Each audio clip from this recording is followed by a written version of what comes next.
Imagine turning 11. Most kids are excited about parties, presents, and getting closer to being a teenager. But for Bryan Jung, the lead up to his 11th birthday was anything but typical. When Bryan was 9, his father, a well-known lawyer in the Korean community, was shot by another lawyer. His father then spent the next 15 months in the hospital and care facilities and died just 9 days before Bryan's 11th birthday. As a child and teenager, Bryan witnessed his mother's incredible strength as she worked to hold their family together and help him navigate the intense anxiety that accompanied his grief. As an adult, Bryan had the opportunity to volunteer at Camp Aaron, a camp dedicated to supporting children and teens who are grieving. This experience revealed the profound power of community and being able to openly express grief. Today, Bryan is the founder of This Is Why, an online community for individuals who experience the loss of a parent during childhood or adolescence. In this episode, Bryan shares his deeply personal story, what it was like to grieve in the public eye, how he learned to manage his anxiety, and the meaningful ways he continues to honor and carry his father's legacy forward. Bryan, welcome to Grief Out Loud. I'm looking forward to our time together today. Jana, thanks so much for having me. Excited to meet you and finally get to chat a little bit. I know we're going to talk a bit about your organization that you started, This Is Why, but let's talk about the why of This Is Why, which is your dad, who died when you were just about to turn 11. So tell us a little bit about your father. Yeah, from what I can remember, he was just an incredible dad to be around. He was so supportive of my older brother and I, who's 3 years older. And, it really just got us to have that childhood that every child should have in terms of just having fun. My brother and I were really big into sports, so he would always, help coach these teams when we were younger and take us to games and things like that. And not only, in the sports aspect, but just in the family aspect as well. He was always such a great, father figure to have. It was such a special time with him for the 9 years, roughly that I had with him. But, things took a turn, but that's just kind of what makes our family so much closer today. So it's kind of living through those experiences and really providing a tribute to my dad, just living how I am today. And Bryan, with having such a limited time with your father before he died, are there things you've learned about him since his death from friends or family members or other people in the community? Over the years, I've just seen the outpouring of love that he really had and the respect that he had. He was a Korean American lawyer in the Seattle area. And, he was always busy working a lot. But, when he passed, we just had so many family friends who were, offering support and just a lot of kind of, media coverage around the area just in terms of the tribute to him and his work in the community. And I didn't really know the extent of that because I was so young, but just being able to read that and kind of speak with my family about that over the years has been so special and just really kind of cements, how important he was not only to our family, but also the community that he was working in around the Seattle area as well. It's interesting to think that because of your dad's work, which gained him quite a bit of notoriety in the community, but then also his death, which was such a public event, a lot of coverage, that you've been able to go back and read things that were written about him versus having to just rely on other people's stories. And I hadn't thought about that, to have this sort of tangible opportunity to see the impact that he had on your community too. Yeah, it truly was amazing. And I know my mother went to a couple different ceremonies and things like that in terms of different law associations my father was working with. And, she received some awards on my father's behalf and things like that that are always around our family home, which is so special to see because it really shows the impact that my father had that maybe I wasn't aware of just being so young and knowing that my dad was a lawyer, but not really knowing the specifics of what he was doing. And just to kind of see that love from the community is such a blessing. And hopefully his work and, just his impact, lives on forever. You were 9 when your father was shot, and then he lived for another 15 months and he died just before you turned 11. And I know you were really young. What do you recall about the day that he was shot? Yeah, it was honestly, just such a traumatic experience in certain parts, I remember so vividly what I was doing, how that day kind of progressed, which is very interesting because I feel like over the years, being so far away, close to, 20 years ago, there are some things I definitely can't recall as well, but there are some things that are just very, very ingrained in my mind. And, just to kind of provide a quick summary of that day, it felt like a normal day. Dad dropped me off at school, in our carpool and just went to school, came home in the carpool and started playing my video games. I noticed my mother wasn't home, and that wasn't really too uncommon. She'd maybe be running errands or things like that. But what she did was she had her sister, my aunt, come to ring the doorbell, which I was kind of shocked about because my aunt typically didn't come unannounced to the house. And she just told me that she just needs to pick me up. We need to go pick up my older brother from middle school. And we just need to go to my aunt's house where my mom will meet us at some point because something happened to dad. Obviously, that got a lot of thoughts in my mind. What does this mean? I was just so confused, didn't really know what was going on. And so we were just hanging out at my aunt's house. I was playing some more video games, just trying to pass the time, not really sure, what to do. And my mother came to my aunt's house just in tears, and she was speaking with my aunt and my uncle, trying to fill them in about what happened. I think she just came back from the hospital, potentially talking to police, things like that. So she was already in that fight or flight mode herself. But at some point, she sat my brother and I down, told us that dad had been shot, and he's in the ICU, and they're still trying to figure things out. And so that was just a complete, just absolute shock. The least thing you would expect from just a typical day, and everything was going smooth. And dad even dropped me off at school that morning. So processing really wasn't there in terms of, what am I feeling right now? What do I think of this news? But the whole evening and kind of the rest of that time just kind of marinate in that news and think about, what's going on. My cousins as well as my aunt, my uncle. It was really just trying to keep us in as best spirits as possible, which was incredibly difficult, especially I know my mom was obviously dealing with so much right then and there. It was just a night where we were trying to play some games, relieve any of this anxiety or unsure feelings.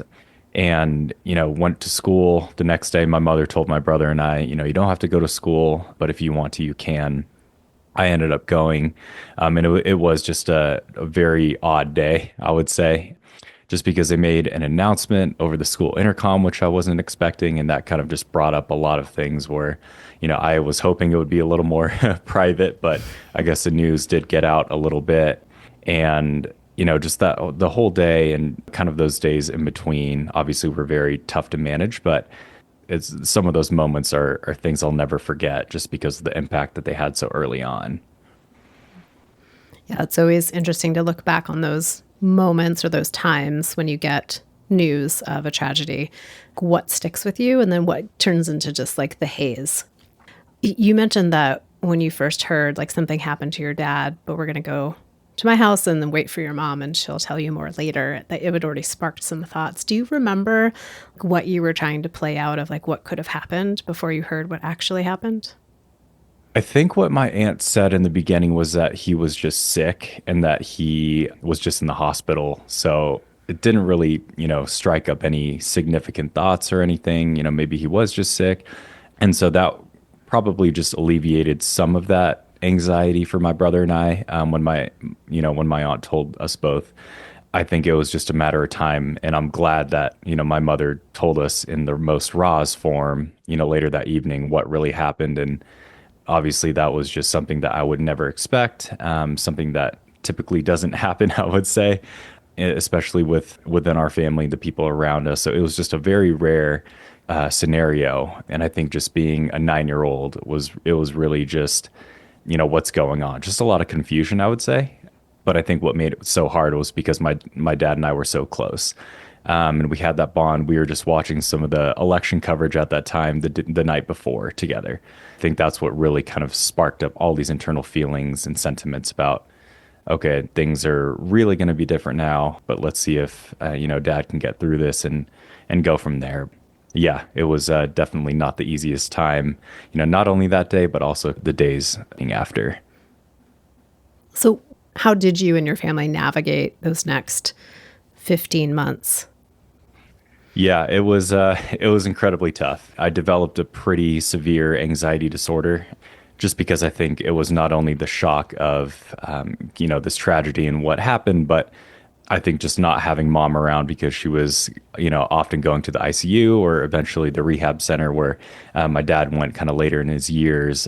Internally, I just needed at least mom or some sort of parent to be with me and things like that. And it was no fault of, my mom at all. She was taking care of dad in the best way she could. She was dealing with all the court proceedings about, the shooting. And thinking back, I just can't fathom the strength that she had to raise, my brother and I and get us through that period herself. And while I was in that 15-month period, it was a lot of, seeing dad in the ICU, in the rehab center, and just dealing with this anxiety disorder where I would get some panic attacks if it was like a brand new scenario that I'm in. So if I showed up at a new baseball tryout or a basketball tryout or like a music concert when I was, if I was playing in the band or something like that, I would just get very, very anxious. I would get really bad dry mouth and dry throat and just feel so uneasy, just physically, Mm. mentally, things like that. So it was definitely tough. But, when my father passed, we knew that he was out of pain.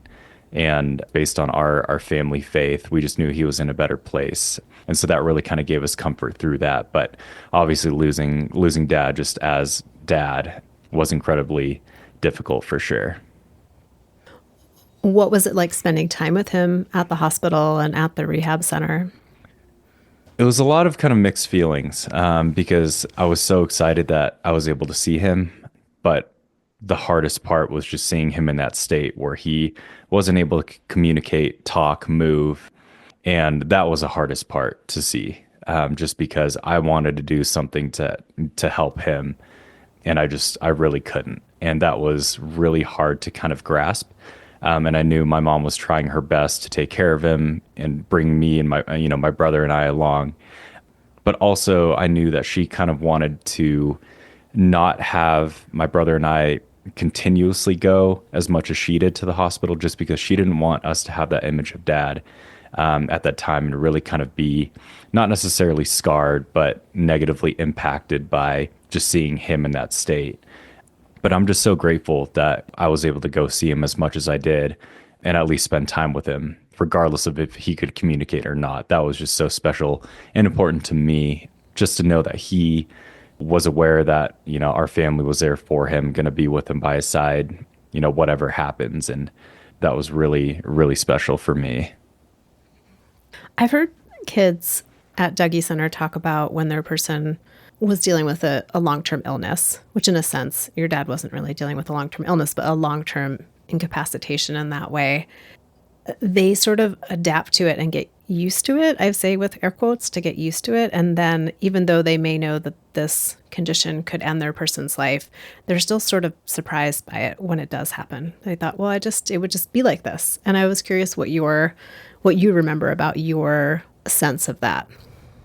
Yeah, I think you're exactly right. I think it was just such a routine that, I can't recall if there was like a specific day, maybe like a Saturday or Sunday we would go, but it was kind of a routine where, we would just go through our as normal of a family life as possible throughout the week and then go see dad, spend time with him, and then just come back home and do it all over again.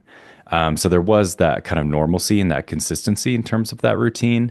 But then when he passed, obviously it was a shock because we weren't able to be, with him physically. But, as I mentioned before, that comfort that gave us in terms of, he's going to be pain free, he's not going to have to struggle, in this anymore, really gave us kind of that sense of not only comfort, but hope in terms of dad's going to be kind of what's driving our family to get closer and also get through this whole situation, however many days, years to come. So overall, it was a really, really powerful experience, within those 15 months just to see how our family would get through that. And, I just attribute all the strength, all of where my brother and I are today, everything that we've been through. to my mom just because she was the rock and, the one that kind of kept us all together and try to, give my brother and I the best childhoods as possible, just being as normal of kids as possible. And I'm just so grateful and eternally grateful for her. You mentioned that your father was a really well-known lawyer in the Korean community and the town that you were living in. Do you have a sense of how his death impacted the larger community? Yeah, just thinking about it a little bit more, we were very fortunate to have a lot of neighbors, family, friends, and folks to offer support during that time. Outside of that, mom was dealing with how is this going to work with the law associations, things of those changes, and more of that professional aspect. But, just the impact on the community, I knew that, he was doing something special. And, once I was able to see kind of these awards, these tributes coming in into the house, it really kind of cemented the fact that he was really doing something great for this community. And that just made me so happy, so proud of my dad, and still does today. My mother was dealing with, all of this, trying to handle everything at the same time.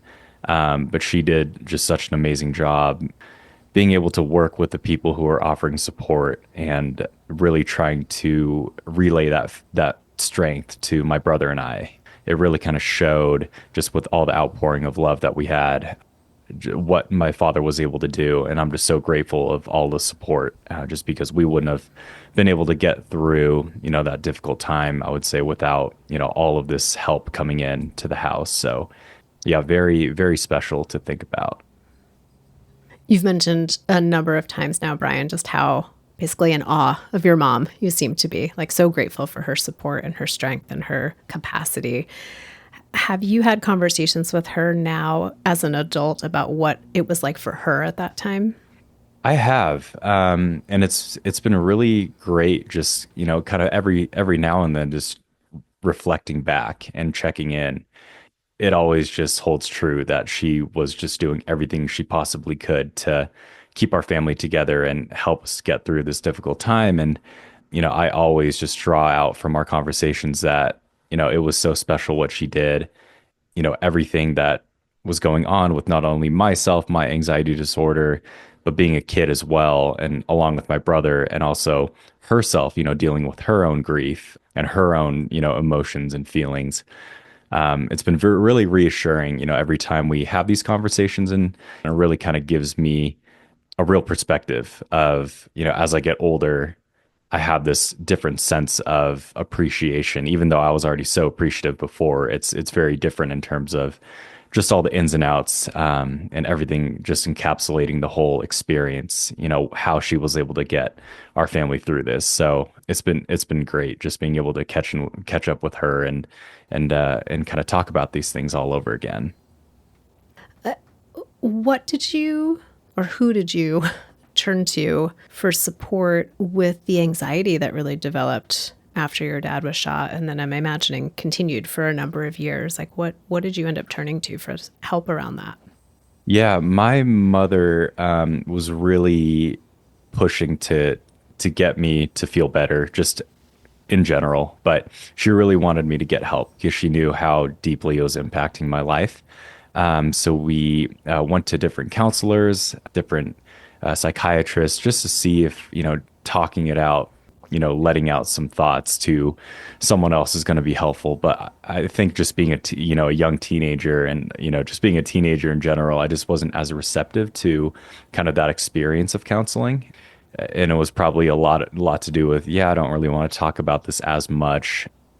But, ultimately we found one specific person who was a doctor, if I recall correctly, who asked me questions in a different way, that wasn't so stringent on the professional, counseling kind of questions, but it was more just talking about my life, asking me questions that weren't just yes or no, but more just reflective in terms of, what are some of your favorite things to do? Would this give you anxiety? Things like that. So he really kind of framed things in a different way. And I think that was the breakthrough in terms of kind of having a different perspective with handling this anxiety disorder as I went through life. So And then also want to mention there was another counselor who recommended we get a little puppy just to bring back the fourth family member, in the family, bring some joy, and we ended up doing that, and our little dog was such a blessing for so long. Those are kind of the two core kind of breakthroughs and positive aspects I can recall from that help. It seems like that doctor's ability to ask about you and your life and not just about what was wrong seemed to help bridge that connection for you as a teenager. It did because one of the things I did was I always had to have a water bottle with me because my mouth and my throat would get so dry. And it was almost like this attachment where I literally couldn't leave the house without it. And if I did, then it would also stir up some anxiety, and some panic attack symptoms as well. So that one doctor was able to kind of talk about the things I loved. And I mentioned golf to him, and he mentioned if you were to play the nicest course for free, your dream course, but you couldn't take your water bottle, would you still go or would you not? It was a hard question to answer because I was so attached to this water bottle, but I think I ended up saying yes. That not only was a breakthrough for me, but it was the breakthrough maybe for him as well to start kind of drilling down into this detachment from this water bottle and see if that can make me more free, as a young teenager as well. What was your dream course? I think it was at the time, it might have been Pebble Beach in California. It's one of the more popular ones. So I think that was Safe it. choice. Yes. So that was And near the water. There's a lot of water around it. It's not like you picked a desert course if you were going to have to give up your water bottle. exactly. I think the doctor did a great thing. Just had to guess on the course, had a great first choice, and it was definitely positive after that. So I'm very grateful for that. When someone dies of homicide, people can have a lot of different feelings and reactions and thoughts about the person who caused the death. What was your experience with that and your thoughts and feelings about the man who shot your father? Yeah, there was quite a bit of hatred, early on. Just a lot of why questions about why would he do something like this, something so extreme. And that carried on definitely throughout high school. There were a lot of times where, I would just get so angry just not only at the whole situation with our family and dad being gone, but, who caused it, the person who caused all of this. And so that was very difficult at the very beginning when I was younger, and it was really dealing with those raw emotions of everything that happened. I think over time, just having this faith, in our family, just being a Christian family, I think that really kind of gave me peace in terms of just trying to have some sort of forgiveness as best as possible.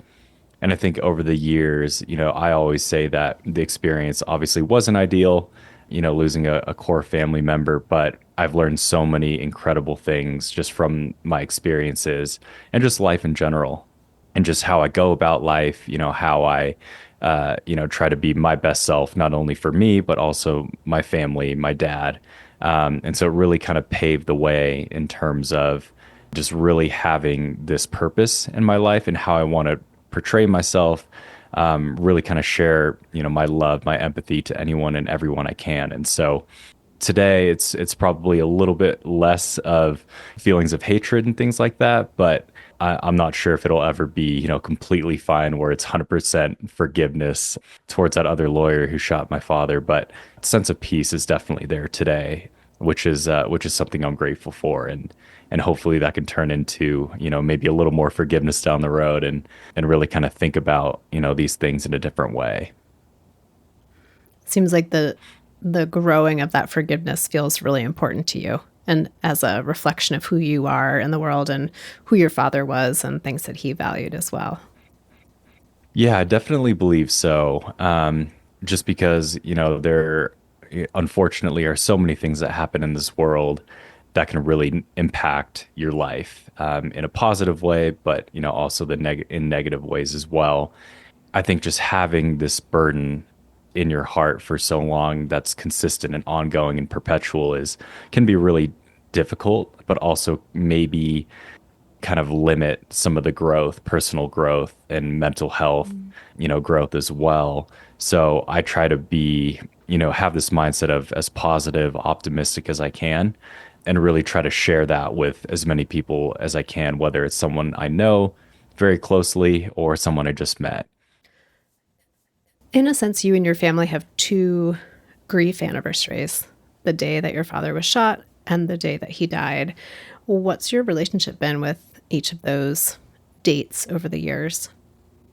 Yeah, early on, it definitely was harder, just because it was such a recent memory of having, this day trademarks 1 year since, dad passed, 2 years since dad was shot. And now just the time gap between how long how long it's been since everything happened up until now, it might feel a tiny bit more distant, but in terms of just those two key dates, I'll never forget just because, they changed the course of my life, my family's life forever. And so it is a really kind of reassuring, positive reminder, I would say today, just to know that, November 3rd, 2004 is here. This is the, 20th, 21st anniversary. And it really kind of allows me to take a step back and think about my whole experience, at that time, but also how I feel now, just being this older year. So there are definitely two dates that I feel like are just so ingrained in my heart and in my mind, and really kind of allow me to have this retrospective day of just thinking about how grateful I am for family, and how dad's living out for dad is really what's kind of driving myself and my purpose in this world. So yeah, two key dates throughout the year that are just really, constant reminders of how I got to where I be today. Another key day that's in that mix is your birthday, since your dad died just 9 days before you were about to turn 11. What was your birthday like those first few years? Yeah, to be honest, I can't really recall, just because I think it was still, just in that time of dealing with everything as a young kid. So, I'm sure there were sports involved, and I know a lot of neighbors and, community members, were there just to kind of help celebrate and have this, childhood birthday, as it should be, with all the fun stuff. I'm sure a lot of it was very difficult in those recent years, just because it was kind of a reminder that, my birthday is 9 days after dad passed. So it was always kind of that closeness, of those dates that probably had some sort of internal mental and emotional impact of, yeah, it's my birthday, but, it's just another year, without dad. Those were, I'm sure very conflicting in terms of the happy emotions of turning a new age, but also just dealing with this kind of anniversary date. Those years for sure, I would say, were probably great in terms of, just having that community support, the friends, family, friends, just everyone showing that love for my birthday. But also, I always knew, internally, it was a day to remember that, about a week and a half prior would be, that significant date of dad's passing. So, yeah, a little bit of both of positive, happy, and some tough emotions as well. As the teens at Dougie Center like to say, mixed emotions about that experience. That's right. And then, about a little over a decade later, after your father died, you end up volunteering at Camp Aaron, which is a weekend long camp for kids who are grieving. I've also been a volunteer at Camp Aaron. And what was that experience like for you? It was so special. Just a weekend I'll never forget. As I was growing older, throughout those years, I really wanted to help out more tangibly in terms of these kids and teens who have gone through or are going through something similar as me. And so that's how I came upon Camp Aaron, just doing a lot of personal research about how I could really help and make an impact that way. And so I was able to be a volunteer at that camp, and they actually asked me to be the pianist for the ritual events, which was so amazing. It was just an experience I'll never forget. Not only the portions of having those, creative outlets where kids could play games, crafts, meet each other, commingle, and really kind of have that connection with some other kids who are going through, a devastating loss for themselves. But the ritual events, just seeing how these kids were, releasing all their emotions at once that might have been, pent up maybe for a little bit of time. That was incredibly difficult to see, just because I, resonated with that so closely. But I knew that they were going to feel better at the end of the camp just because they were able to have this outlet of, not only paying respects and tribute to their loved one, but really kind of getting rid of that burden that might have been, on their hearts, and on their minds, and just being and feeling a little more free and at peace. I think was something that I really got out of that camp, and it was such an amazing weekend just to be a part of, and I'm so grateful for that whole experience. I'm picturing you trying to finish each of those piano songs as these kids are doing their various unburdening of their hearts with a lot of probably visible emotional release, and wondering, like, how did you get through each of those songs? Yeah, you know what's funny? So my mother is a piano teacher, still is to this day, and she's been a piano teacher even before I was born. So, as I was a young kid growing up, wanted to play the piano a little bit, but my mom actually sent me to a different piano teacher because she thought that I would argue with her too much, being like, "I don't want to do this, I don't want to do that." So, but obviously got some practice help from mom whenever I needed it. Ultimately went to guitar and drums as I got older, just let out a little more energy there. But over the years and even today, I still love playing the piano. And I definitely got the gift from mom just because, if I hear a song a few times and just hear the chord progressions, I can play it back on the piano right away. And so during the ritual events, I actually didn't have any set list or anything like that. I was really just riffing for a couple hours, I think, when I didn't really think that I had that in me because I'm definitely not the best piano player, but I think just the moment of that experience and just being encapsulated with how the kids and the teens are feeling just really allowed me to amp up my ability to say, okay, this is an event and a moment that I don't want these kids to ever forget. Let's try to make it as special as possible. And I think that just allowed me to just play without break for a few hours when I've never done that in my life. And there was just something so profound about the entire moment and just, all those ritual events. And, it's something I'll never forget, as I mentioned. But yeah, it was something that was almost otherworldly in terms of just having, this ability just come out of nowhere. But it was really special for sure. Bryan, when you started off saying, well, my mom was a piano teacher, I thought we were going in a different direction, which might have been, I heard my mom's voice in my head saying, focus, but that's not where we went.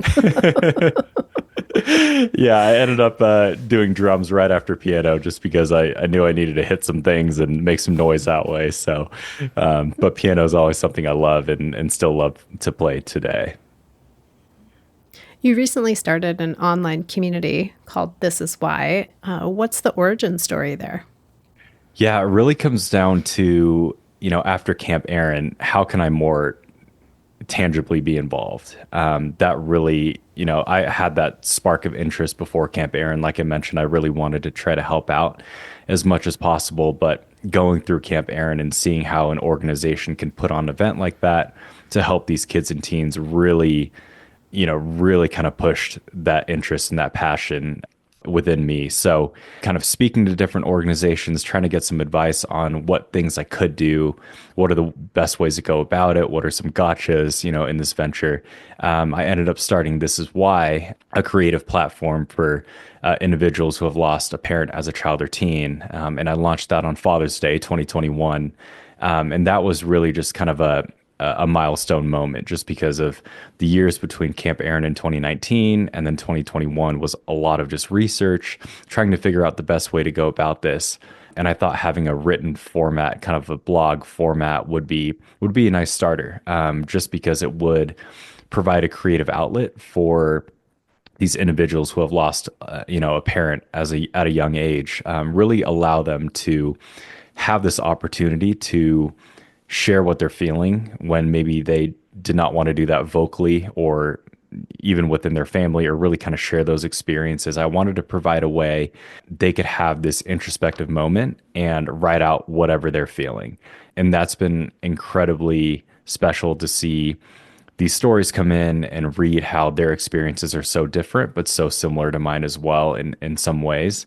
And it's just been amazing to see just this hope and the strength these individuals have, leveraging everything they went through as kind of a booster for this optimism for how they want to go about their own lives ahead. So it's just been an incredible experience so far. I know there's so much to learn, and I'm learning, new things each and every day. But it's just been so special to be a part of this grief support world in some way, shape, or form, and really try to see how I can help out, as many people as possible.